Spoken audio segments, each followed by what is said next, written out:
মাননীয় সংসদ সদস্য, এখানে আমি একটি বিষয় উল্লেখ করতে চাইছি যে এই কুয়াকাটায় আমি গিয়েছিলাম একবার এবং সেই স্মৃতিটি আমার রয়েছে শহীদ রাষ্ট্রপতি জিয়াউর রহমান আমার পিতার সাথে।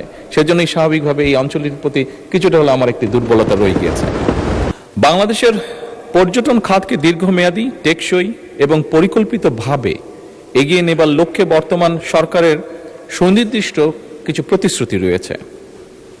বেসামরিক বিমান পরিবহন এবং পর্যটন মন্ত্রণালয় জাতীয় পর্যটন মহাপরিকল্পনা প্রণয়নের লক্ষ্যে এরই ভিতরে কাজ শুরু করেছে। এই মহাপরিকল্পনা প্রণয়নে কুয়াকাটার প্রাকৃতিক সৌন্দর্য রক্ষা এবং পর্যটন খাতের উন্নয়নকে বিশেষভাবে আমরা গুরুত্ব দিতে চাইছি।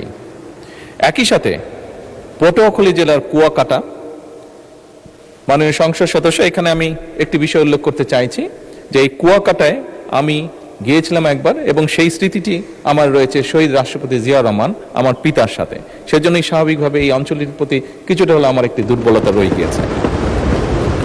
এছাড়াও চট্টগ্রাম জেলার পতেঙ্গা আনোয়ারা সি বিচের মৌলিক সুবিধাদি উন্নয়ন শীর্ষক একটি প্রকল্প গ্রহণের নিমিত্তে এর ভিতরেই সম্ভাব্যতা যেটি আছে সেটি যাচাই করা হচ্ছে।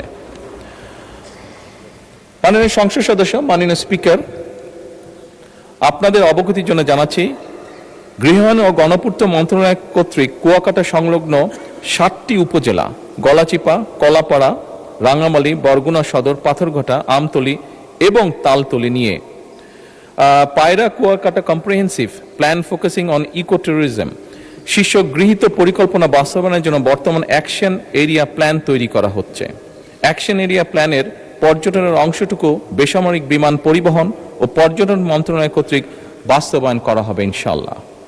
এটি চূড়ান্ত হলে কলাপাড়া উপজেলাস্থ কুয়াকাটার পর্যটন খাতের সামগ্রিক উন্নয়ন ত্বরান্বিত হবে বলে আমরা আশা করি। মাননীয় স্পিকার, ধন্যবাদ।